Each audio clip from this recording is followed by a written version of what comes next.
Iring-iringan bis ini merupakan sejumlah aset di Boyolali yang disita oleh Kejaksaan Agung. Barang bukti ini terkait kasus dugaan tindak pidana korupsi PT Asabri. Sekitar 17 unit bis pariwisata yang diamankan dan dilakukan penyitaan untuk dititipkan di garasi bis Damri di Palur, Karanganyar, Jawa Tengah oleh penyidik. Bis ini diambil dari garasi atau Polbis PT Restu Wijaya yang berlokasi di wilayah Kecamatan Simo, Kabupaten Boyolali, Jawa Tengah. Kepala Kejaksaan Tinggi Jawa Tengah, Priyanto, membenarkan ikhwal penyitaan aset berupa belasan bis tersebut.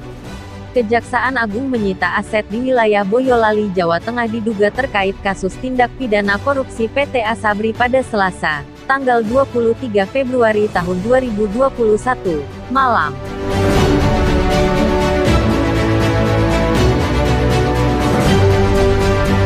Iya, informasinya seperti itu, kata Priyanto saat ditemui oleh awak media seusai menghadiri peresmian pembukaan rumah sakit lapangan milik TNI Angkatan Darat di Benteng Fastenburg, Solo, Jawa Tengah, Rabu, tanggal 24 Februari tahun 2021.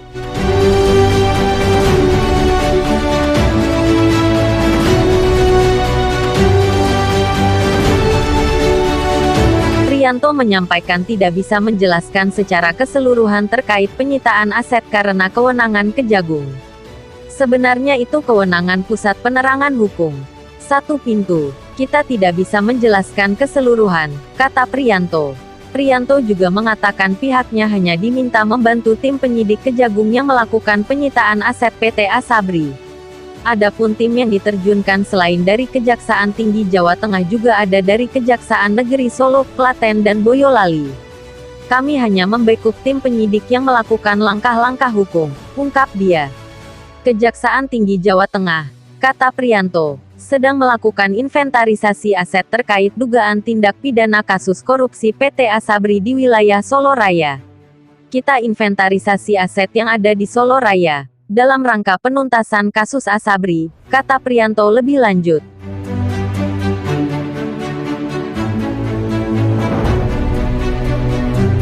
Sebelumnya, Masyarakat Anti Korupsi Indonesia atau MAKI juga telah melaporkan adanya temuan aset diduga terafiliasi dengan tersangka kasus tindak pidana korupsi PT Asabri, yang bernama SWJ. Tak hanya pelacakan dari Kejaksaan Agung, Kejagung, tetapi Masyarakat Anti Korupsi Indonesia juga membeberkan temuan mereka. Aset diduga milik SWJ itu berada di 2 kecamatan di Kabupaten Boyolali, yakni Simo dan Karanggede. Aset-aset itu diatasnamakan orang lain. Ada ruko, lahan kosong, ada garasi bis dan termasuk bisnya, kata Koordinator MAKI Boyamin Saiman. Boyamin Saiman juga menyebut, masih ada sebanyak 9 aset di 2 kecamatan di Kabupaten Boyolali yang diduga kuat hasil korupsi PT Asabri.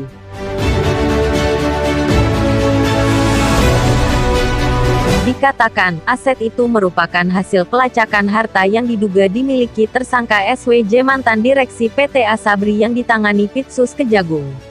Total nilai tak tanggung-tanggung dari 9 aset itu menembus 56 miliar rupiah.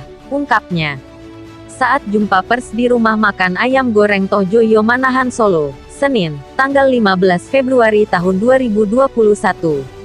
Bisa dilihat, mulai dari lahan kosong, rumah, ruko, garasi bis hingga armada bis tersebar di Kecamatan Simo dan Karanggede. Boyamin membeberkan lebih lanjut. MAKI, lanjut Boyamin, mengirimkan daftar aset yang diduga kuat terkait SWJ kepada penyidik Pitsus Kejagung melalui online. Aset-aset yang dibeli pada 2016 hingga 2020 tetapi diatasnamakan warga asal Simo, Boyolali berinisial RM, istri dari WY, paparnya. Untuk peralihan hak atas tanah sebagian besar diduga diurus oleh notaris CDR beralamat kantor di Desa Pengging, Kecamatan Banyudono, Kabupaten Boyolali. Samo News melaporkan dari Boyolali, Jawa Tengah.